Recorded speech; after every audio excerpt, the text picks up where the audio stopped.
Recently supreme court का एक judgement आया अभी सितंबर 9 तारीख को, जिसमें यह बोला गया कि वो कैंडिडेट्स जो रिजर्व कैटेगरी से बिलोंग करते हैं, जैसे कि एससी, एसटी, ओबीसी कैटेगरी से, जिन्होंने फीस या एज का रिलैक्सेशन लिया है, वो लोग अनरिजर्व्ड कैटेगरी में नहीं बल्कि अपनी रिस्पेक्टिव कैटेगरी की वैकेंसीज के लिए ही कंसिडर किए जाएंगे।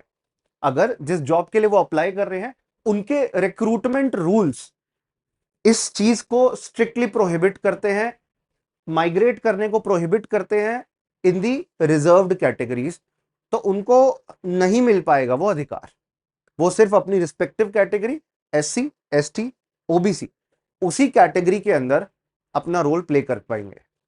और ऐसा कहा गया है जज सूर्यकांत और जॉय माल्या बागची नाम के दो जजेस की बेंच के द्वारा। और साफ आपके सामने ये मैं वर्डिक्ट, इससे रिलेवेंट फैक्ट्स फॉर यूपीएससी लेकर आया हूं।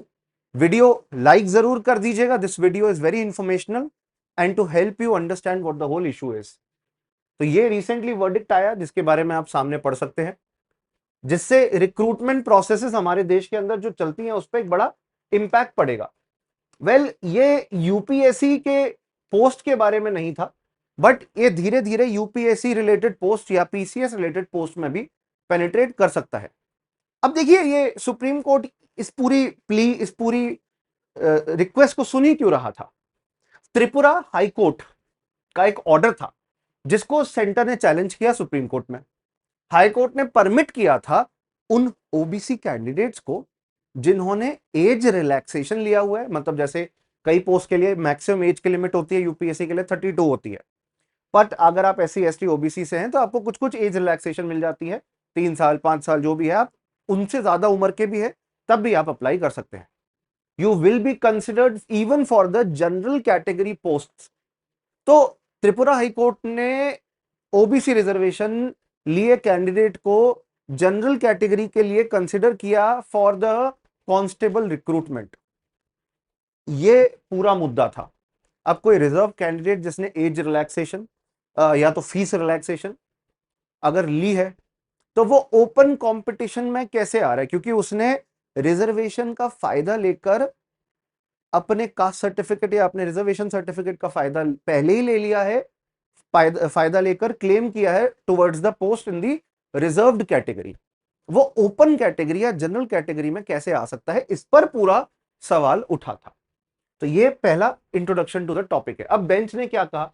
बेंच में कौन से जजेस थे ये मैंने बताया, कांस्टेबल पोस्ट थी ये मैंने बताया, उसके लिए रिक्रूटमेंट चल रहा था। इनका सबसे बड़ा सवाल था, can candidates from reserve categories who take fee or age relaxations, any relaxation for that matter, can they be considered for unreserve category? कि अगर मेरिट में उनकी सीट बन रही है तो क्या वो मेरिट में जनरल कैटेगरी में काउंट होंगे, अनरिजर्व में काउंट होंगे, या अपनी रिस्पेक्टिव रिजर्व कैटेगरी के लिए काउंट होंगे? अब ये जरूरी इसलिए भी हो जाता है क्योंकि सीट्स ऑर्गेनाइज करनी पड़ती है। मान लीजिए 30 सीटें हैं रिजर्व कैटेगरी की और एक बंदा जनरल कैटेगरी में क्लेम कर गया है, तो वो अनरिजर्व कैटेगरी की सीट पर क्लेम कर सकता था, और अनरिजर्व्ड पे एक बार क्लेम कर लिया तो जो रिजर्व वाली है वो ऐसी की ऐसी बाकियों के लिए रहेगी। Let's say 30 seats are available, a person has qualified in the unreserved category, वो वहां कंसिडर हो जाएगा, इन 30 में नहीं होगा, और ये 30 सीट्स बाकी लोगों के लिए अवेलेबल हो जाएगी। इसलिए ये एक पर्टिनेंट क्वेश्चन बनता है, ठीक है ना? सुप्रीम कोर्ट ने साफ कह दिया that the eligibility depends on recruitment rules. पहले तो जिस पोस्ट के लिए जा रहे हो, अब वो कौन सी पोस्ट है, यूपीएससी की है, पीसीएस की है, लोअर पीसीएस की है, किसकी है? If rules prohibit migration of relax candidate into the unreserve quota, then they do not have a constitutional claim. अगर रूल्स ही मना कर रहे हैं तो कोई इंसान खुद से जाकर क्लेम नहीं कर सकता। इस बात पर साफ सुप्रीम कोर्ट ने यह बोल दिया that there can be no one size fit all principle. हर केस को fact by fact, case by case basis पे देखना पड़ेगा, हर रिक्रूटमेंट प्रोसेस के रूल्स को समझना पड़ेगा। अगर यूपीएससी की पोस्ट के लिए तो उसको देखना पड़ेगा उस पोस्ट के लिए क्या रूल्स है, अगर किसी पीसीएस की पोस्ट के लिए, लोअर पीसीएस की पोस्ट के लिए, तो उनके रिस्पेक्टिव रूल्स को देखना पड़ेगा, ऐसा सुप्रीम कोर्ट ने कहा है। हाई कोर्ट और सुप्रीम कोर्ट के दोनों में फर्क क्या था? हाई कोर्ट ने कहा था कि हाँ दे सकते हो आप सीट, सुप्रीम कोर्ट ने कहा नहीं, अगर रूल्स मना करते हैं तो नहीं। सुप्रीम कोर्ट बेसिकली लीनियंसी नहीं देना चाहता था। सुप्रीम कोर्ट ने कहा कि रूल्स फॉलो करना, रूल्स और फ्रेमवर्क को फॉलो करना एट दिस जंक्चर जरूरी है। अब इंपैक्ट क्या पड़ेगा रिजर्व कैंडिडेट्स के ऊपर, reserve category SC ST OBC candidates के ऊपर, कि अगर आपने एक रिलैक्सेशन एज में, फीस में या किसी भी चीज में ले लिया तो आपको दूसरा रिलैक्सेशन नहीं मिलेगा। तो डबल क्लेम ना मिलने की बजाय सिंगल क्लेम ही मिलेगा। इससे ये इंपैक्ट पड़ रहा है। मतलब you can not be considered for the open category or the unreserve category seats, you will be only considered for your respective category. ये मेजर फर्क पड़ रहा है। This is safeguarding the merit principle. Judgment इस बात को focus कर रहा है that the unreserve post are meant for those competing without relaxation benefits, कि ये अनरिजर्व पोस्ट उन लोगों के लिए, ये ओपन कंपटीशन वाली पोस्ट उन लोगों के लिए है जो कोई रिजर्वेशन का फायदा नहीं ले रहे। इसमें अगर किसी ने रिजर्वेशन का फायदा लिया है, कोई भी तरीके का क्लेम या रिलैक्सेशन लिया है, तो वो यहां ना आए। इस बात का इंपैक्ट पड़ रहा है इस पूरी जजमेंट से। अभी judgment is open to interpretation. ये अलग अलग पोस्ट के रिक्रूटमेंट की प्रोसेस के अंदर इंटरप्रिटेशन के लिए ओपन रहेगा कुछ समय तक, ठीक है ना। सेंट्रल गवर्नमेंट ने 1998 का एक ऑफिस मेमोरेंडम था जिसमें एससी एसटी और ओबीसी कैंडिडेट्स को जो बेनिफिट ले रहे हैं एज से या अटेम्प्ट्स रिलेटेड रिलैक्सेशन भी होता है, राइट, या फीस रिलैक्सेशन का बेनिफिट भी होता है, they will be ineligible for unreserve post. ऐसा 1998 के एक ऑफिस मेमोरेंडम में कहा था कि अनरिजर्व पोस्ट में आप नहीं आ सकते, और उसी को सेंटर ने यहां भी सुप्रीम कोर्ट के आगे रखा और सुप्रीम कोर्ट से बात मनवाई। इसलिए त्रिपुरा हाई कोर्ट के पूरे जजमेंट को यहां पे उलटफेर करके सुप्रीम कोर्ट ने अपनी बात कही है। तो ये पूरा जजमेंट था। अल्टीमेट कंक्लूजन ये है कि एक बैलेंस क्रिएट कर रही है रूलिंग।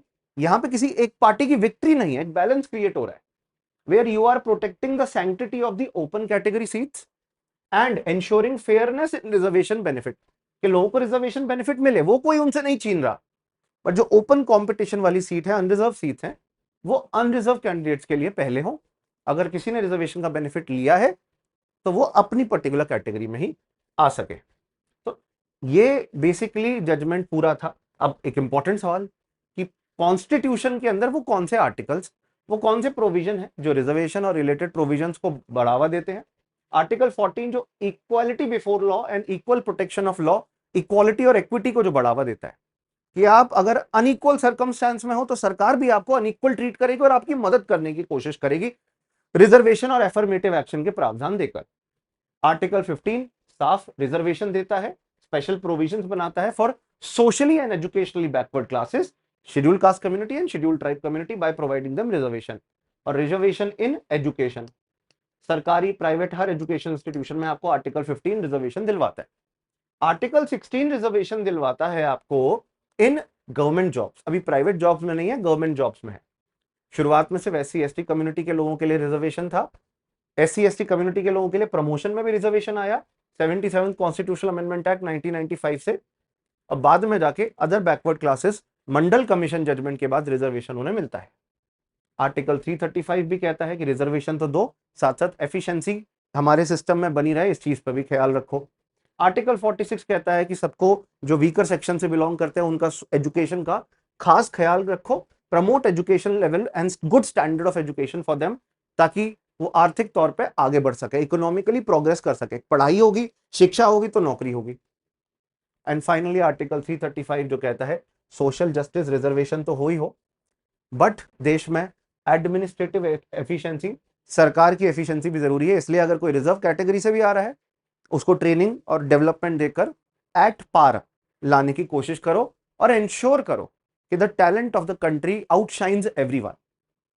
तो ये आपके प्रोविजन है कॉन्स्टिट्यूशन के। अब हम अगर जुडिशियल पॉइंट ऑफ व्यू से देखें तो इंदिरा साहनी जजमेंट सबसे बड़ी जजमेंट है जो रिजर्वेशन से जुड़ी हुई है। उसमें भी कहा था कि candidate who are taking relaxation, चाहे वो एज की या फी की हो, कोई भी रिलैक्सेशन हो, they can not claim seats of the open category unless the rules allow. But post के रूल्स भी तो अलाउ करने चाहिए जिसके लिए आप अप्लाई कर रहे हो। एम नागराज केस कहता है reservation policies must not compromise administrative efficiency, और अभी की रूलिंग मैंने आपको बता दिया वो भी इसी बेस पर, इसी पैरामीटर पे आधारित है। फाइनली हम अगर जीएस पेपर 4 से रिलेटेड एथिकल पैरामीटर्स देखें तो हमें अकाउंटेबिलिटी चाहिए एडमिनिस्ट्रेशन में। जो रूल्स बनाए हैं उनको फॉलो करो, अगर रूल्स फॉलो नहीं करोगे तो सरकार अपनी अकाउंटेबिलिटी, जनता के प्रति जवाबदेही ब्रीच कर देगी। कंसिस्टेंटली उन्हीं रूल्स को फॉलो करो, ट्रांसपेरेंटली, और मेरिटोक्रेसी मतलब मेरिट के आधार पर जो सरकार का तंत्र का सिस्टम चला रहे हो, तंत्र चला रहे हो, उसको बढ़ावा दो, तभी एफिशिएंसी आएगी हमारे देश के अंदर। तो जस्टिस, फेयरनेस, एफिशिएंसी, ट्रांसपेरेंसी के प्रिंसिपल्स को इस पे तवज्जो दी गई है। आशा करता हूं आपको सेशन पसंद आए हो। Please like the video. My name is Vasu Katara. Will meet each other in upcoming lectures as well. Good luck to all of you. Take care.